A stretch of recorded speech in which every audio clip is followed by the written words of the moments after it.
Last year, I told you this story in 7 minutes of Project Orion, which was this very implausible technology that you know, technically it could have worked, but it had this sort of 1-year political window where it could have happened. So it didn't happen. It was a dream that did not happen. This year, I'm going to tell you the story of the birth of digital computing. This was a perfect introduction.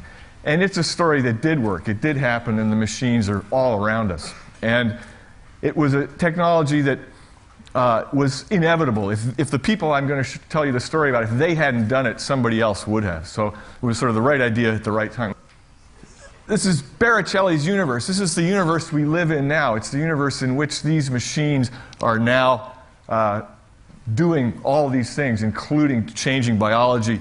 I'm starting the story with the first atomic bomb at Trinity, which was the Manhattan Project. It was a little bit like TED. It brought a whole lot of very smart people together. And 3 of the smartest people were Stan Ulam, Richard Feynman, and John von Neumann. And it was von Neumann who said, after the bomb, he was working on something much more important than bombs. He's thinking about computers. So he wasn't only thinking about them, he built one. This is the machine he built.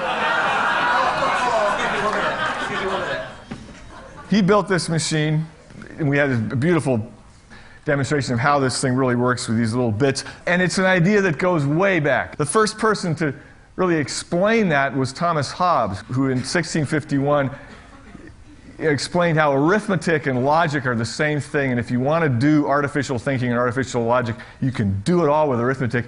He said you needed addition and subtraction. Leibniz, who came a little bit later, this is 1679, showed that you didn't even need subtraction. You can do the whole thing with addition. Here we have all the binary arithmetic and logic that drove the computer revolution. And Leibniz was the first person to really talk about building such a machine.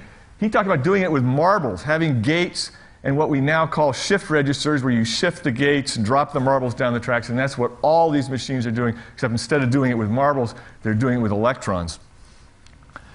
And then we jump to von Neumann, 1945, when he sort of reinvents the whole same thing. And 1945, after the war, the electronics existed to actually try and build such a machine. So June 1945, right, actually bomb hasn't even been dropped yet, and von Neumann is putting together all the theory to actually build this thing, which also goes back to Turing, who before that gave the idea that you could do all this with a very brainless little finite state machine, just reading a tape in and reading a tape out. The other sort of genesis of what von Neumann did was the difficulty of how you would predict the weather. Louis Richardson saw how you could do this with a cellular array of people, giving them each a little chunk and putting it together. Here we have an electrical model illustrating a mind having a will, but capable of only 2 ideas.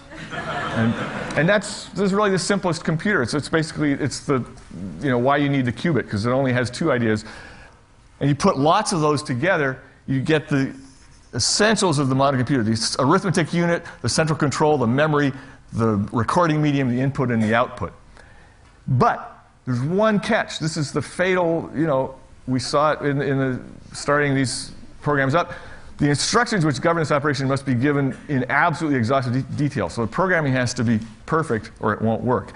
If you look at the origins of this, the classic history sort of takes it all back to the ENIAC here, but actually the machine I'm going to tell you about, the Institute for Advanced Study machine, which is way up there, really should be down there. So I'm trying to revise history and give some of these guys more credit than they've had. Such a computer would open up universes which are at the present outside the range of any instrument. So it opens up a whole new world, and these people saw it. The guy who was supposed to build this machine was the guy in the middle, Vladimir Zworykin from RCA. RCA, and probably one of the lousiest business decisions of all time, decided not to go into computers.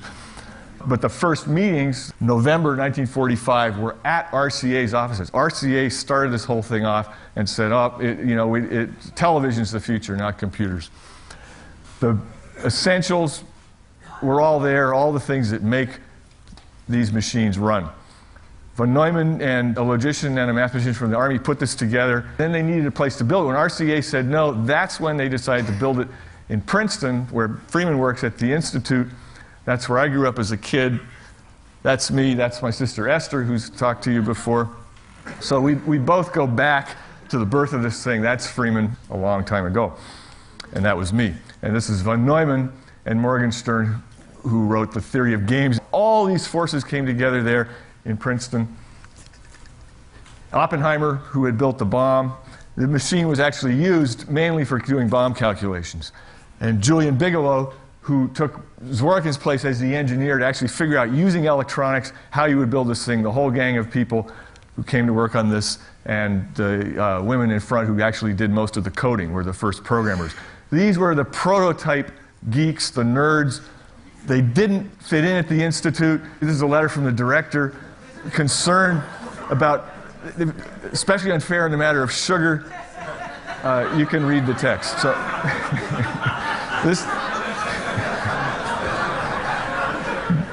this is hackers getting in trouble for the first time.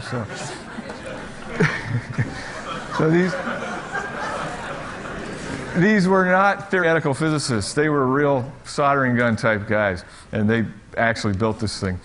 And we take it for granted now that each of these machines has billions of transistors doing billions of cycles per second without failing. They were using vacuum tubes, which was very narrow, sloppy techniques to get actually binary behavior out of these radio vacuum tubes. Yeah, they actually used 6J6, the common radio tube, because they found they were more reliable than the more expensive tubes. And what they did at the Institute was publish every step of the way. Reports were issued so that this machine was cloned at 15 other places around the world. And it was the original microprocessor. All the computers now are copies of that machine. The memory was in cathode ray tubes, a whole bunch of spots on the face of the tube, very, very sensitive to electromagnetic disturbances. So there's 40 of these tubes, like a V40 engine running the memory. The input and the output was by teletype tape at first. This is a wire drive using bicycle wheels. This is the archetype of the hard disk that's in your machine now. Then they switched to a magnetic drum. This is modifying IBM equipment, which is the origins of the whole data processing industry later at IBM. And this is the beginning of computer graphics. The graphic beam turn on this next slide, that's, as far as I know, the first digital bitmap display, 1954. So, but Neumann was already off in the theoretical cloud doing abstract sort of studies of how you could build reliable machines out of unreliable components. Those guys drinking all the tea with sugar in it were writing in their logbooks trying to get this thing to work with all these 2,600 vacuum tubes that failed half the time. And that's what I've been doing this last 6 months, is going through the logs. Running time 2 minutes, input output 90 minutes. This includes a large amount of human error. So they're always trying to figure out what's machine error, what's human error, what's code, what's hardware. That's an engineer gazing at tube number 36 trying to figure out why the memory's not in focus. You had to focus the memory. Seems okay. So you had to focus each tube just to get the memory up and running, let alone having, software problems. No use, went home. Impossible to follow the damn thing. Where's the directory? So already they're complaining about the manuals. Before closing down in disgust, the general arithmetic, the operating logs, burning lots of midnight oil. MANIAC, which became the acronym for machine, mathematical, numerical, integrator, and calculator, lost its memory. MANIAC regained its memory when the power went off. Machine or human? Aha! So you figure out it's a code problem. Found trouble in code, I hope. Code error, machine not guilty. Damn it, I can be just as stubborn as this thing.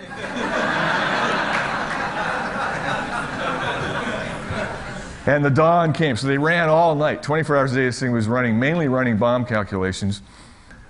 Everything up to this point is wasted time. What's the use? Good night. Master control off. The hell with it. Way off. Something's wrong with the air conditioner. Smell of burning V-belts in the air. A short, do not turn the machine on. IBM machine putting a tar-like substance on the cars. The tar is from the roof. So they really were working under tough conditions. Here, a mouse has climbed into the blower behind the regulator rack, set blower to vibrating. Result, no more mouse.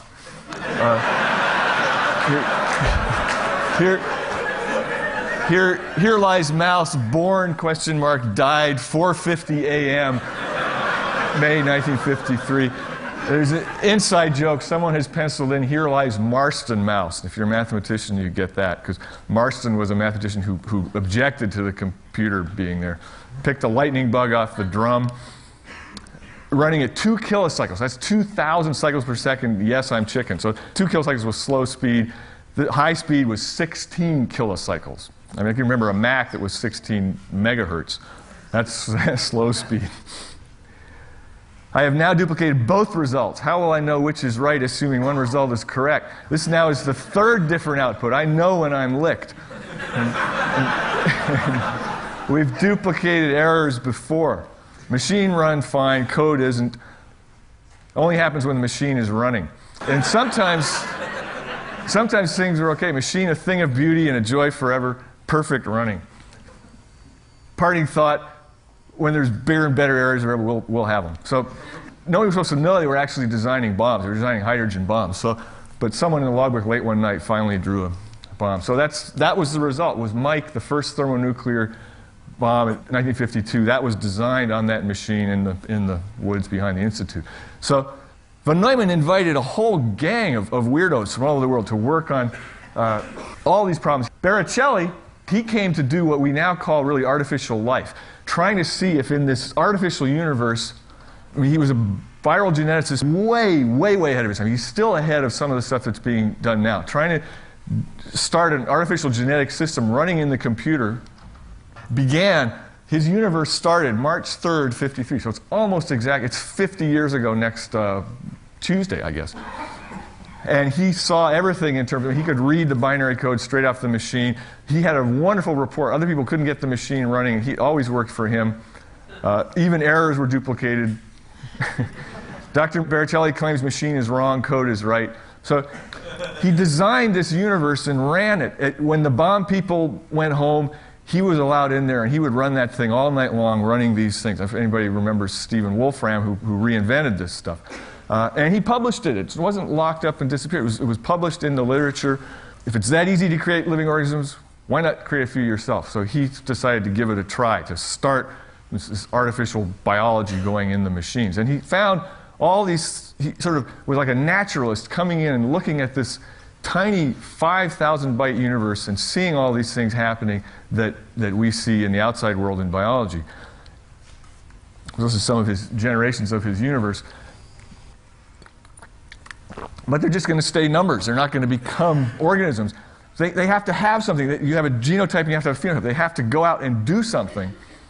And he started doing that, started giving these little numerical organisms things they could play with, playing chess with other machines and so on. And they did start to evolve. And he went around the country after that. Every time there was a new fast machine, he started using it and saw exactly what's happening now, that the programs, instead of being turned off when you quit the program, you'd keep running, and basically all the sort of things like a Windows is doing, running as a multicellular organism on many machines. He envisioned all that happening, and he saw that evolution itself was an intelligent process. There wasn't any sort of creator intelligence, but the thing itself was a giant parallel computation that would have some intelligence. And he went out of his way to say he was not saying this was life-like or a new kind of life. It just was another version of the same thing happening. And there's really no difference between what he was doing in the computer and what nature did billions of years ago. And could you do it again now? So when I went into these archives looking at this stuff, lo and behold, the archivist came up one day saying, I think we found another box that had been thrown out. And it was his universe on punch cards. So there it is 50 years later, sitting there, sort of suspended animation. That's the instructions for running. This is actually the source code for one of those universes. And with a note from the engineers saying they're having some problems, there must be something about this code that you haven't explained yet. And I think that's really the truth, that we still don't understand how these very simple instructions can lead to increasing complexity, and what's the dividing line between when that is lifelike and when it really is alive. These cards now, thanks to me showing up, are being saved. And the question is, should we run them or not? Could you get that running? Do you want to let it loose on the internet? These machines would think they're the these organisms, if they came back to life now, they've died and gone to heaven. There's a universe. My laptop is 10,000 million times the size of the universe that they lived in when Baricelli quit the project. So he was thinking far ahead how this would really grow into a new kind of life. And that's what's happening. When Juan Enriquez told us about these 12 trillion bits being transferred back and forth of all this genomics data going to the proteomics lab, that's what Baricelli imagined, that this digital code in these machines is actually starting to code. It already is coding for nucleic acids. We've been doing that since we started PCR and synthesizing small strings of DNA. And real soon, we're actually going to be synthesizing the proteins. And like Steve showed us, that just opens an entirely new world. It's a world that von Neumann himself envisioned. This was published after he died, his sort of unfinished notes on self-reproducing machines. What it takes to get the machines sort of jump-started to where they begin to reproduce. It took really three people. I mean, Baricelli had the concept of the code as a living thing. Von Neumann saw how you could build the machines that now, their last count, 4 million of these von Neumann machines built every 24 hours. And Julian Bigelow, who died 10 days ago, this is John Markoff's obituary for him. He was the important missing link, the engineer who came in and knew how to put those vacuum tubes together and make it work. And all our computers have inside them the copies of the architecture that he had to just design one day, sort of on pencil and paper. And we owe a tremendous credit to that. And he explained in a very generous way the spirit that brought all these different people to the Institute for Advanced Study in the 40s to do this project and make it freely available with no patents, no restrictions, no intellectual property disputes to the rest of the world. That's the last entry in the logbook when the machine was shut down, July 1958, and it's Julian Bigelow who was running it till midnight when the machine was officially turned off. And that's the end. Thank you very much.